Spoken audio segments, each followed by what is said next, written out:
Quem é você? Meu nome é Eulâmpio Viana Filho, que é um nome meio complicado, né? Porque esse nome foi dado pelo meu pai. Ele usava também esse nome, né? Eulâmpio Viana Filho. E quando eu casei, o primeiro filho também foi dado Eulâmpio Viana Neto, né? Eu nasci em Curitiba, 9 de fevereiro de 1940, na rua Desembargador Westphalen, 1642.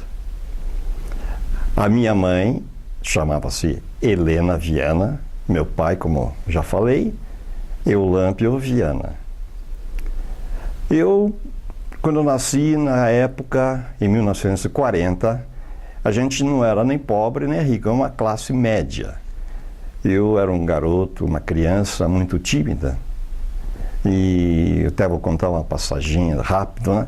Quando eu vinha visita em casa, eu pegava, corria, me escondia embaixo da cama.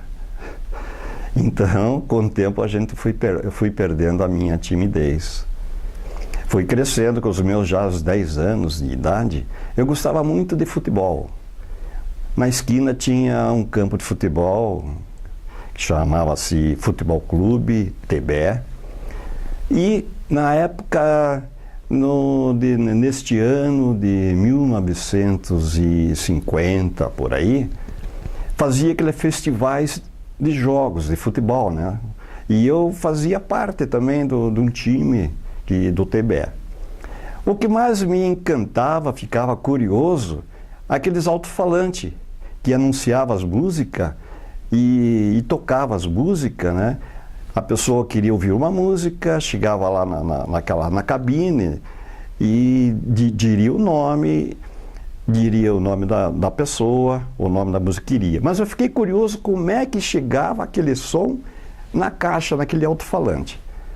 Eu fiquei curioso. Aí eu comecei a procurar, né? Ver da onde que está falando. E eu, com os meus 10 anos de idade, eu comecei a ficar atento naquilo, né? No trabalho do rapaz que estava ali falando, hoje é microfone, né? E eu ficava ali, admirando o trabalho deles. Mas nunca que ia imaginar que hoje eu seria um radialista, operador de som, trabalhando nesta área. Mas foi por aí que eu comecei a me interessar nesse modelo assim de trabalho, né? Mas nunca também que eu ia imaginar que hoje eu ia trabalhar em rádio, televisão, produtora e muito mais. Bom, passou os tempos, eu fui crescendo, né? Mas antes eu queria falar também dos meus filhos, né? Eu tenho 9 filhas. Não vão se assustar. Se eu contar o nome de um por um, contar a vida de um por um, vai acabar o programa, vai acabar 1 hora de programa e não vai dar tempo de contar a minha vida do rádio. O primeiro filho que nasceu com a minha esposa, querida esposa, Hermenegilda Pires Viana, eu dei o nome de também Eulâmpio. Que coisa, né? E em homenagem ao meu pai, que também chamava Eulâmpio, e o meu filho, Eulâmpio. Voltando mais para trás, eu lembro também quando eu ia para a escola, estudei no Colégio Bom Jesus de Curitiba, eu chegava na escola, me chamavam de Eulâmpio, era estranho esse nome para eles, né? Quer dizer, era muito complicado, sempre dava aquela risadinha assim, puxa vida, que nome complicado é esse, Eulâmpio, né?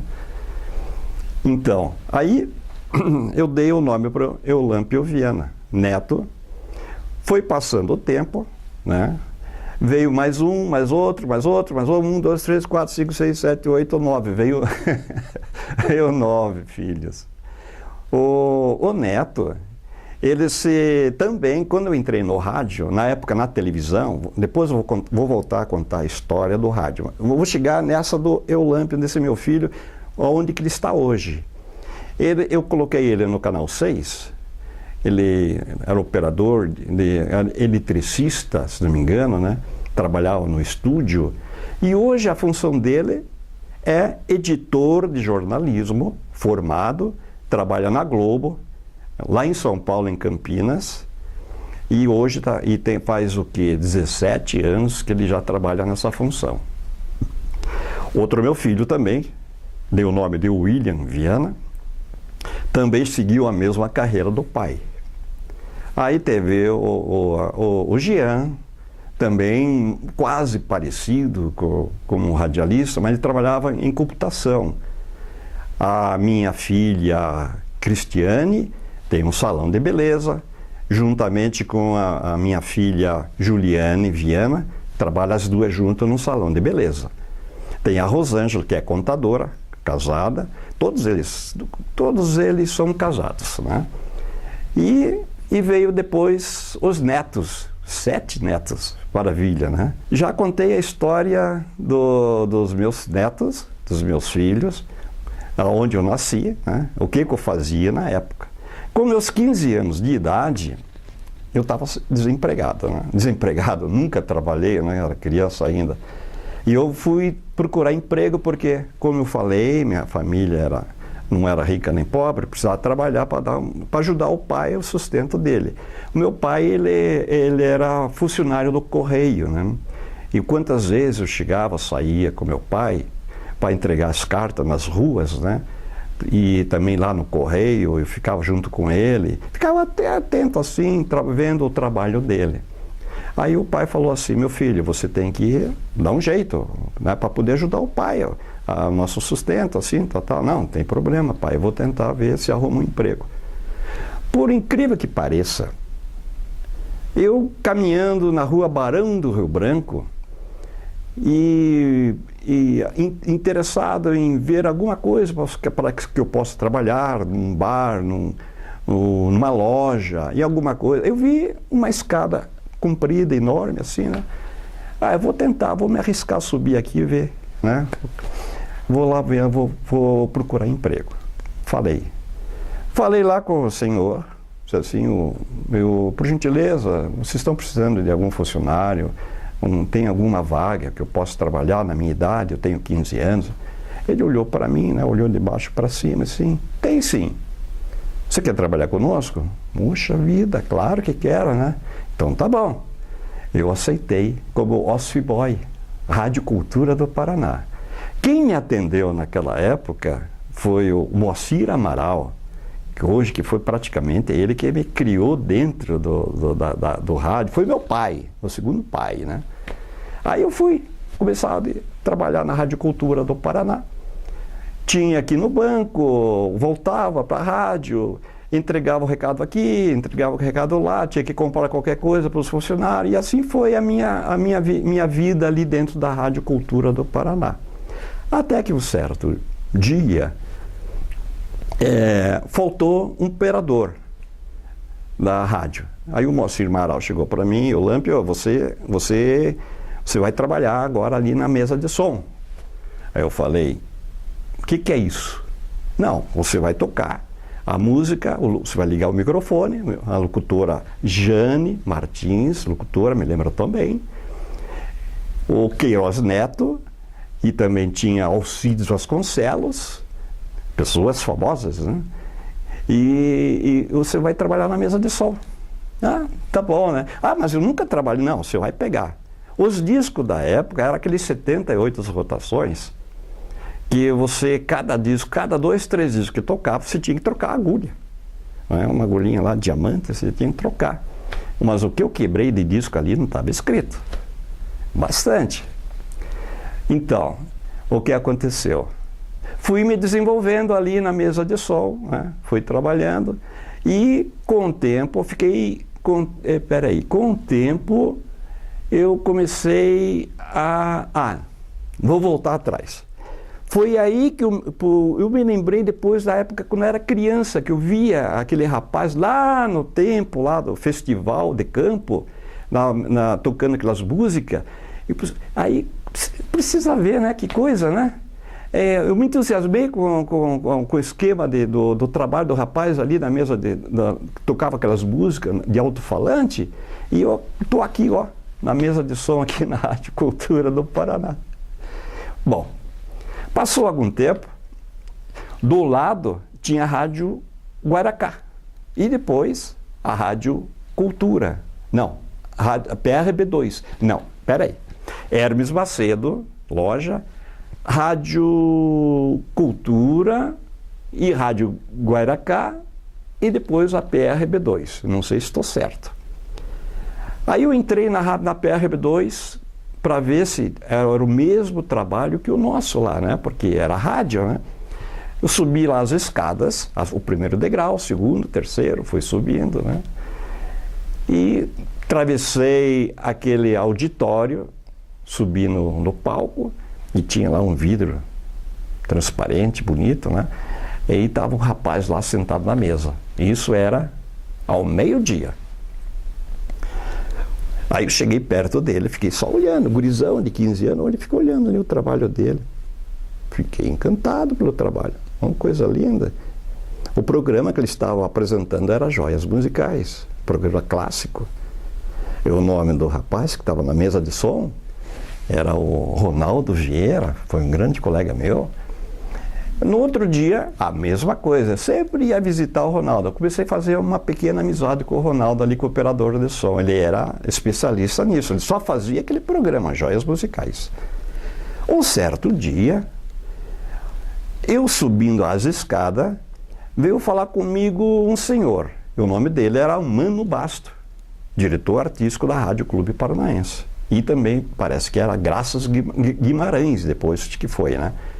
Aí disse assim, eu tenho notado que você sempre está aqui na rádio, aqui, observando o trabalho ali da mesa de som ali. Não, tudo bem. Você trabalha onde? Não, trabalho ali do lado, a Rádio Cultura do Paraná, sou operador de som. Você não quer trabalhar conosco? Não quer ter essa mesma função aqui na PRB2? Oh, beleza, né? Aceitei. E foi aí que começou, né? O meu trabalho na PRB2, em 1955, na mesa de som. E ali comecei a trabalhar. Passando o tempo, eu fui me aprimorando cada vez mais ali na mesa de som, conhecendo o pessoal, também me entendendo bem dos programas, porque tinha muitos programas ao vivo, auditório, calouros, né? Tinha radioteatro, mas só que é outro departamento, né, que ficava naquele outro andar.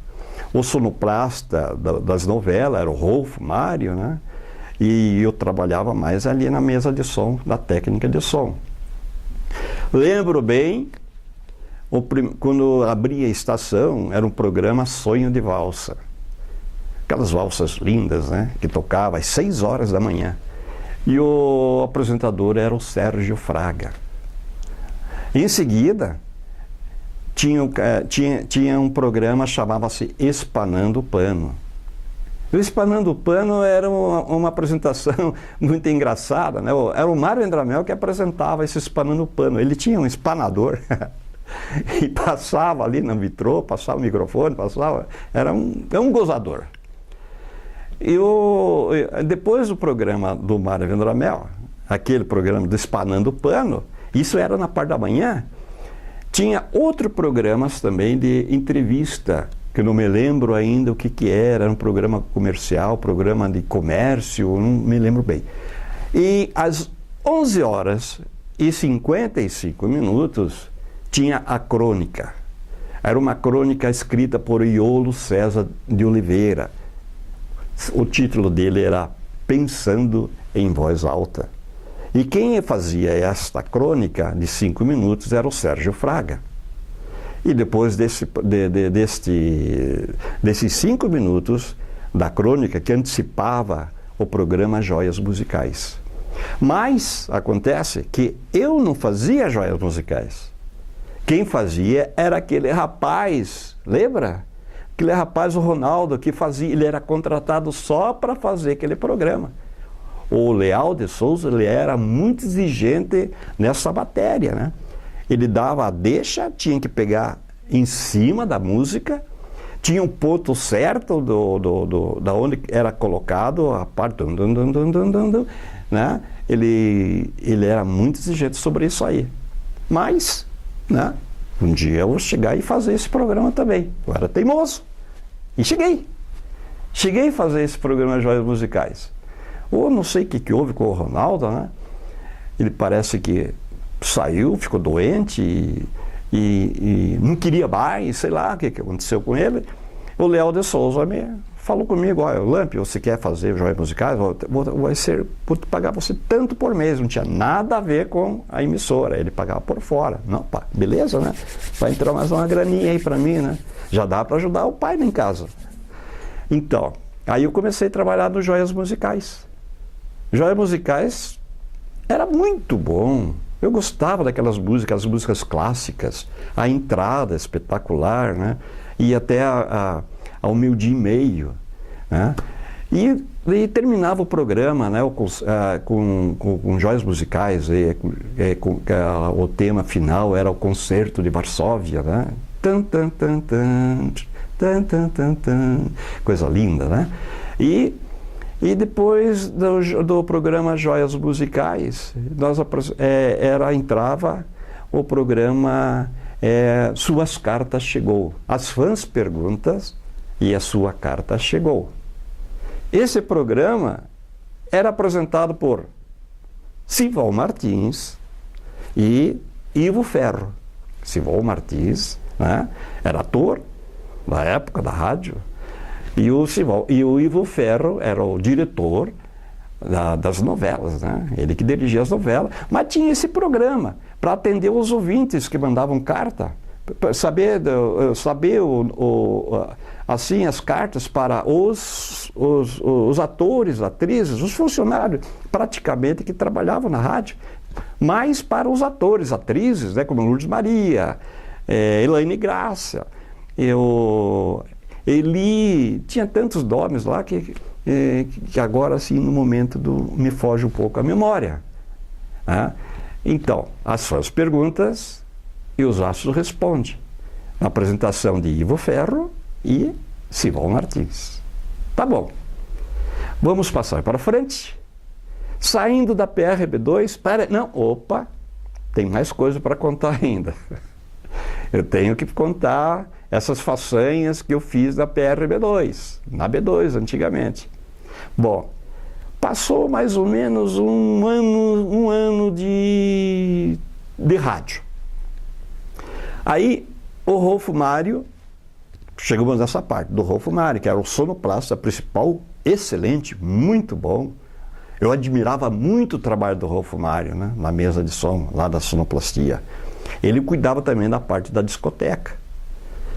E fazia sonoplastia e fazia a sonoplastia, sonorizava, era o estúdio no outro andar de cima, e onde o pessoal lá, os atores, atrizes se reuniam, ensaiavam, e de lá mesmo fazia a novela, né? Passou um tempo, outro dia, eu subindo as escadas com a minha bicicleta, parece que foi o Graça Guimarães, vamos supor, o Graça Guimarães, Lampio, você vai fazer a novela hoje. Quê? Não, senhor. Não, eu nunca fiz. Não, você tem que fazer a novela porque não tem ninguém que faça. O Rolfo Mário não pôde vir. E a novela vai entrar 1h da tarde. E eu preciso de um operador, um sonoplasta. Eu não era sonoplasta, era operador de som, né? Então, aí, isso eram as 10h da manhã. Eu pensei, vou nessa, vou tentar fazer a sonoplastia da novela. Aí ele chegou, o Ivo Ferro, o Graça me apresentou para o Ivo Ferro, né? O Ivo Ferro olhou para mim dos pés à cabeça, né? Deu o script para mim do dia, né? Eu peguei o script da novela, isso aí, e um monte. Mas antes tinha um ensaio. Eles não faziam a novela sem um ensaio, lógico, né? Isso é óbvio, né? Todo mundo faz isso, tudo que trabalha em rádio, televisão, até hoje faz o ensaio antes. Aí eu tive que participar do ensaio ali para ver como é que era feito. Eu via lá o Mário Andramel falando, o Ivo Ferro, o Ari Fontoura, Lourdes Maria, e eu ali acompanhando, né? Assim, tá tudo bem. Preparei a sonoplastia das 11 até 1h da tarde. Preparando a sonoplastia. Chegou, mas tremia que nem uma vara verde. Gurizão eu tinha com 16 anos ainda de idade, né? Chegou 10 minutos antes da 1h. Eu nem almocei. Eu não sei, 10 minutos para as 13 horas. Subi as escadas, entrei no estúdio, né? Abri a porta, todos os atores até ficaram olhando para mim, né? Eu entrei. Entrei, a mesa de som tinha que subir mais uma escadinha, quer dizer, a gente ficava no alto e do alto a gente vistava o estúdio, né? Os atores ali embaixo e atrizes, né? Aí tá, beleza. Começou a novela, começou a tremedeira, comecei a suar, mas tudo bem, vamos lá, é a primeira vez. E passaram para mim o áudio, né? O áudio assim, abriu o link para mim fazer a novela, né? Lá de baixo, lá tinha o estúdio lá de baixo, o operador de som passou para mim, pá, já comecei a trabalhar. Orlando José era o locutor, lembro também. Rádio Clube Paranaense apresenta a novela assim, assim, assim, assim. Aí eu comecei, tá, beleza, até ali tá tudo muito bom, tudo bonito, né? Mas quando chegou na hora do casamento, que piada. Vou contar. Na época, os discos eram tudo de 78 rotações. E as faixas que a gente utilizava, não acordes, passagem, eram algumas musiquinhas curtas, que ela não chegava a terminar. Eram umas faixas, eram umas 7 faixas. De um lado, do outro lado, continuava. Tinha marcha fúnebre, marcha nupcial, marcha não sei do que, e pássaros, canta não sei do que mais, e assim era. Aí entrou a noiva. Não, eu estava com o picape na mão. Eu não pus a marcha fúnebre, não. Estavam pensando, não coloquei, não. Eu coloquei certinho a marcha nupcial. E assim foi. Assim foi. Aí beleza, né? Depois da marcha, depois do casamento, o noivo e a noiva, parece que foi a Sival Martins, a Elaine Graça, eles tinham que viajar de avião para uma outra cidade, lua de mel. Transportava eles lá para no alto, né? Por cima lá dos mares, né? Bom, tá aí, tá. Chegou na hora da viagem, barulho de aeroporto, barulho do vozerio, atenção, passageiro, tal, pegou, subiu, tá. Bom, já de começo da história, o avião não funcionou. Né? Tinha que funcionar o avião. Né? E, na sequência, estava marcado para mim lá, sonoplasta, barulho do mar. Este acontecimento dessa novela tinha que o avião dar um pane no avião e o avião tinha que cair no mar. Tudo isso com ruído. Né? Ou dar o pane, algum barulho, tá, e tinha que ter o barulho do mar, aquela gritaria toda. Nada disso aconteceu. Parou a novela. Parou tudo. O interessante é que a novela era ao ar, ao vivo. Ao vivo. Aí os atores, atrizes ficaram tudo olhando para mim. Era no alto, né? Ficaram olhando para mim, né? Eu olhei assim lá para baixo, lá, vi lá o Ivo Ferro, né? E Orlando José já entrou no microfone lá, pediu desculpa, que falta de energia elétrica em nosso transmissor, tal, não sei o quê, vamos para nossos comerciais, o quê, né? Foi aí que cortou totalmente a novela, né? Aí eu pensei comigo, tô na rua, não venho mais. Aí eu desci as escadas todo envergonhado, né? Assim, com os discos para embaixo, né? A novela ficou, não voltou só no outro dia. Aí eu desci, né? Aí eu cheguei pro Ivo Ferro, pedi desculpa, tá. Aí, não, tudo bem, né? Aí eu pensei, vou voltar, vou continuar, vou fazer essa novela. Aí o Ferro, falei pro Ivo, tô nessa, vou continuar fazendo a novela. Não, tudo bem, você vai, prepare bem lá, da outra vez, dessa vez vai sair, tá. Bom, no outro dia saiu beleza, estava mais tranquilo.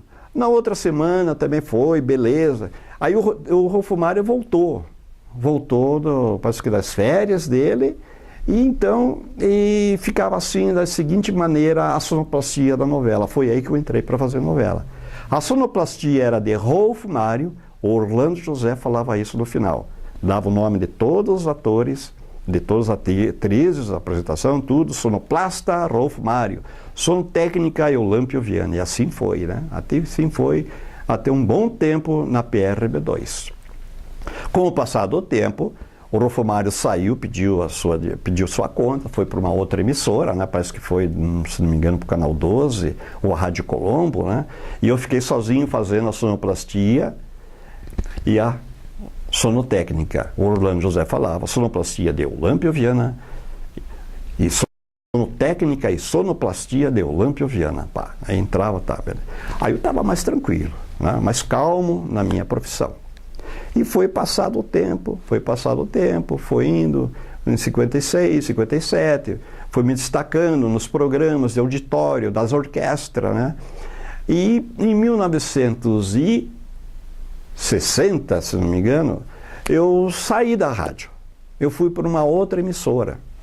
Eu fui para a Rádio Tingui. Só que na Rádio Tingui também tinha novela, mas era uma novelinha mais, né? Mais assim, familiar, mais assim, tranquila, não tinha muitos problemas como tinha na PRB2. PRB2 era ao vivo, exigia muito o trabalho do sonoplasta, da mesa de som. Mas só que na Rádio Tingui, eu fiquei pouco tempo na Rádio Tingui. Eu fiquei alguns meses ali, uns 3 meses mais ou menos. Ali, sabe como é que era a Rádio Tingui? A Rádio Tingui tinha aqueles pratos que a gente tocava disco. Ele funcionava com aquelas cordas. Sabe aquelas máquinas de costura que tem aquelas cordas, né?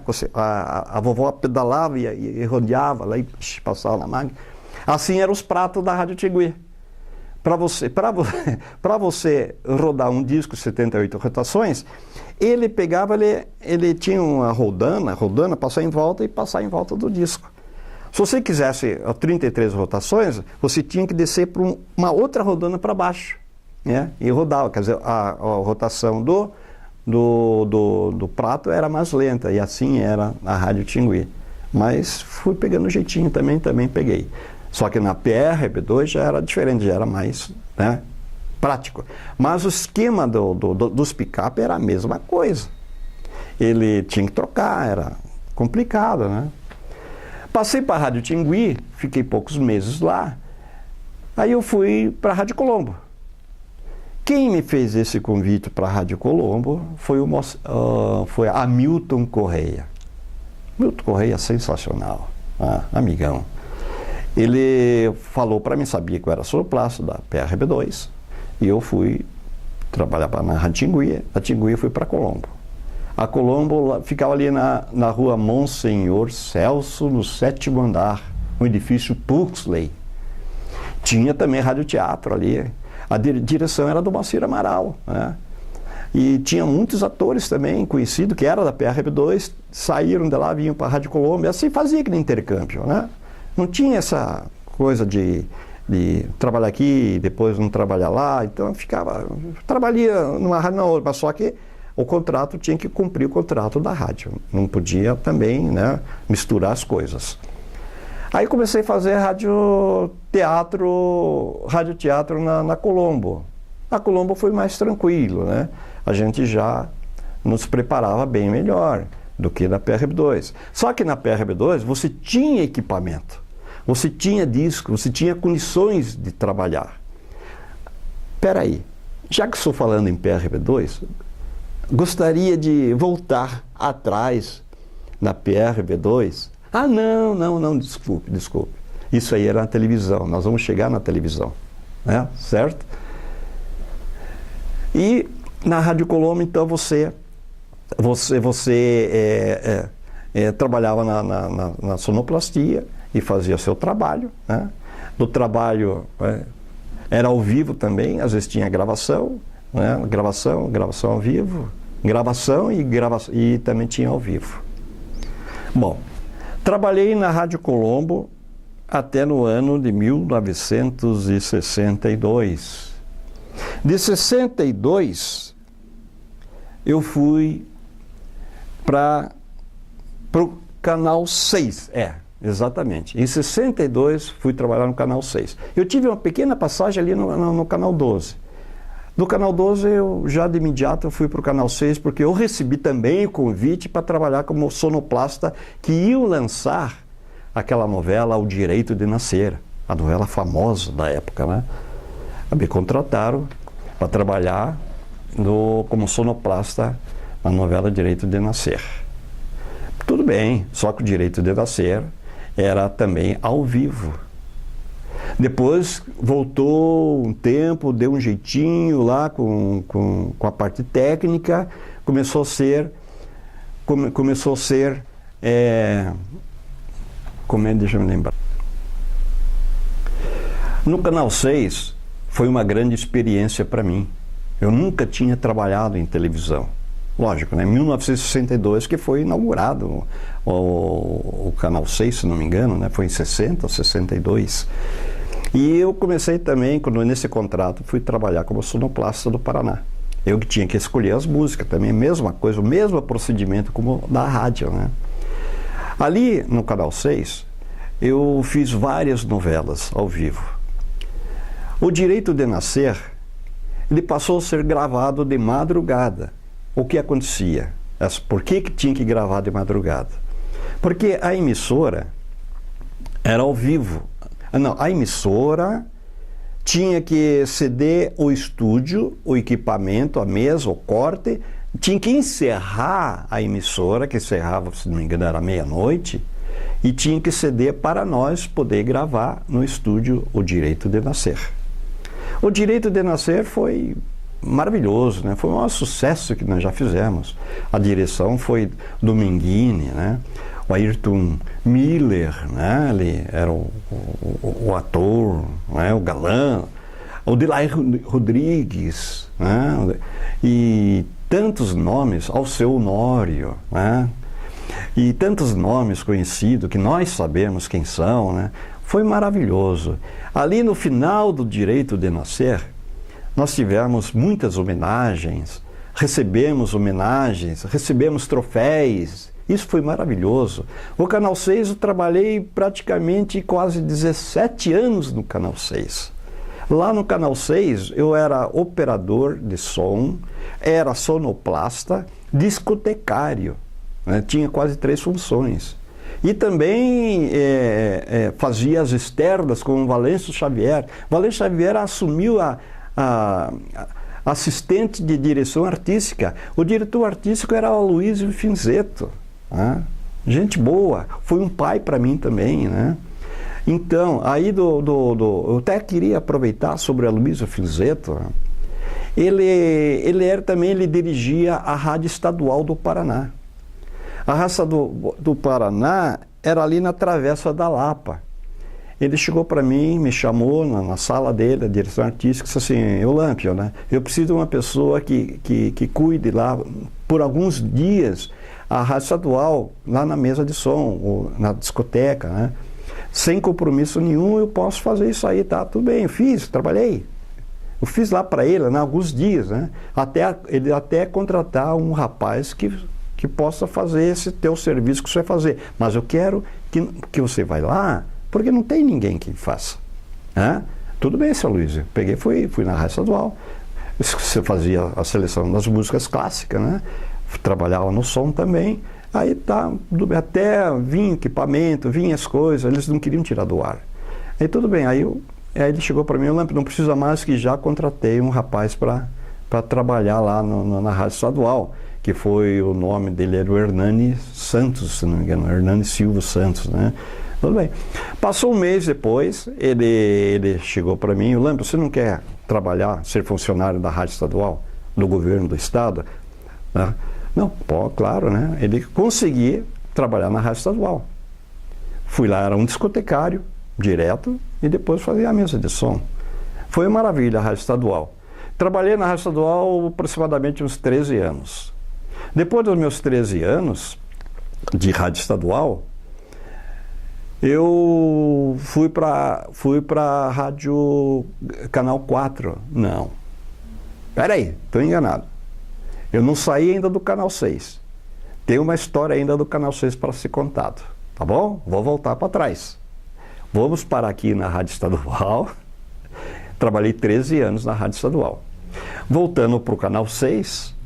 Canal 6 tem muitas façanhas. E tem muitas gafes também, que eu passei. Tá? No auditório, essa eu vou contar.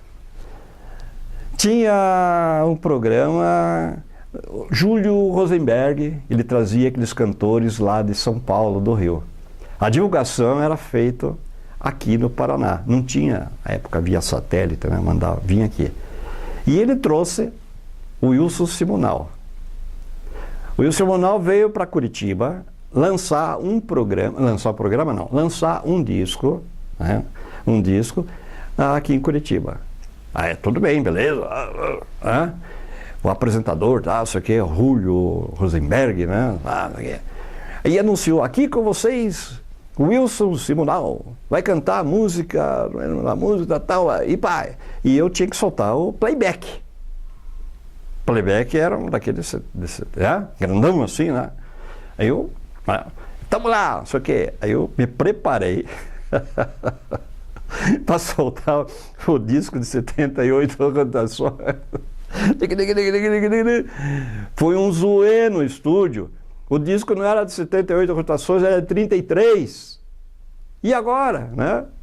Aí, porque a gente é acostumado com 78 rotações, com aqueles acetatos, né? Para mim era tudo era 78 rotações. Quando surgiu desse 33, 45, era aqueles compactos pequenos, né? Mas o dele foi gravado no 78 rotações, naqueles discos de 78 rotações, mas a rotação dele era 33. Foi o que saiu. Saiu os 78 rotações. Mas depois coloquei o 33 novamente, foi aquela brincadeira do estúdio, tiraram um sarro de mim, do operador, não sei o quê, mas beleza, mas saiu. E depois, passou alguns tempos, eu tinha um comercial para se fazer no Canal 6. Eu até gosto de lembrar, né, o meu amigo Elon Garcia, né, ele que apresentava o comercial. Era da Universal, não era da Desapel, não, Universal. E grava aqui, grava lá, desce, vai pro estúdio, sube na técnica, prepara. Sabe como é que é esse negócio de gravações assim, na época? Corre aqui, desce lá, câmera aqui, para, vai que vai dar um fadezinho, se pega a coluna para não escurecer, né, que não tinha na mesa, nada disso. Então, aí eu tinha um rapaz sentado do meu lado, ali no estúdio, né, com um violão no braço. Eu descia, subia, aí o Aloysio Fizeta me chamou, lá na salinha dele, uma pausa ali, me chamou, Olâmpio, tá vendo aquele rapaz? Tinha um vitrô que a gente via, chega lá, via, né? Quando terminar o comercial, vai lá, faz uma gravação com ele, faz um clipezinho com ele lá e pronto, tá ok, né? Vou achar. Aí gravei, terminou o comercial. Acabou o comercial, bom, agora vou preparar o rapaz que está lá embaixo lá para fazer uma gravação com ele. Cheguei lá, desci, né? Bati nas costas, tudo bom? Como é que vai? Vamos gravar uns dois clipezinhos aí, da onde que você veio? Vim de São Paulo, não sei o quê. Como é o teu nome? O meu nome é Roberto Carlos. Roberto, mas só que, né? Tudo bem, Roberto, vamos lá, sente aqui, tá, né? Eu procurei um cenáriozinho para ele, tinha um piano branco bonito lá, né? E senta aqui, vamos aqui, eu me ajeitei um cenário ali. Aí ele cantou a primeira música. Sabe qual foi a primeira música que ele cantou ali? Aquele do assovio, né?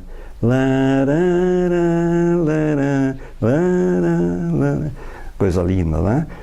E o outro lado, meu calhambeque, Bibi, tá, né? Tudo bem, né? Bati, olha, saiu legal, mostrei para ele a gravação, tá, não sei, né? Tudo bem, agradeceu, foi embora. No outro dia, eu trabalhava na Rádio Independência. E o Canal 6. Na Rádio Independência, eu era operador de som. Tinha um programa ali às 10 horas da manhã, que era um programa do William Sade. Aquele quebra-disco, ele quebrava disco na hora lá, né? E atrás de mim veio o rapaz, bateu nas minhas costas. Eu olhei para trás, era o Roberto Carlos, né? Trouxe o compactozinho dele, né? Para divulgar. Né? Eu falei, pode deixar aqui, não tem problema, deixa aqui que a gente, né, vai divulgar o disco. Mas ele não esperou que ele comentasse nada, ele pegou, agradeceu e só deixou o disco e só desceu. Essa foi uma passagem que a gente não esquece, né? O seu Roberto Carlos, né? Que bom, né? Então, aí voltando lá para o Canal 6, né? Canal 6, trabalhei no Canal 6 18 anos, se não me engano, 17 ou 18 anos. Aí ela mudou lá para as Mercês, né? Das Mercês, eu trabalhei lá, foi vendido o Canal 6, nas Mercês, o Canal 6 depois foi vendido para a OM, né? Depois a OM foi para mais para frente, ainda lá para o Pilarzinho, e do Pilarzinho, quando completou meus 17 anos, eles mandaram quase todo mundo embora, porque a razão social tinha que mandar a pessoa embora, como eu era o mais velho, né? E tinha que cumprir os dados lá, não sei o quê, e quando foi no último, né, que eu recebi, eu tive que sair de lá. Fui para o Canal 4. Não ficava desempregado. Fui para o Canal 4. O Canal 4 me chamou, fui lá para o Canal 4. Trabalhamos no Canal 4. E sabe quem que nós fomos enfrentar? O programa Mário Vendramel. Que maravilha, né? Sentava na mesa aí já era mais como diretor de TV, né? Trabalhava no programa Mário Vendramel. No programa do Canal 4, aí eu fui para... eu trabalhei, deixa eu contar, eu trabalhei no Canal 4, parece que foi 13 anos, 12 anos, não me lembro. Me aposentei, quando estava no Canal 4, e fui para Exclusiva de Produções. Na Exclusiva de Produções trabalhei 6 anos. Lá eu aprendi o que era ser diretor de TV. Lá na Exclusiva, nós era tipo assim, fazia futebol, fazia basquete, vôlei, corrida, porque a Sport TV, o Sport TV, a ESPN, todas as emissoras do Brasil, quando tinha algum evento aqui em Curitiba, eles contratavam a Exclusiva de Produções, e na Exclusiva de Produções tinha um chefe que selecionava todo o pessoal, né? Pessoal para se fazer esses eventos. E na Chroma Mix era a mesma coisa. Bom, eu acredito que está completa a minha história de rádio. Eu acredito que está completa a minha história de televisão. Acredito que está completo também a minha vida de estar aqui fazendo esse depoimento.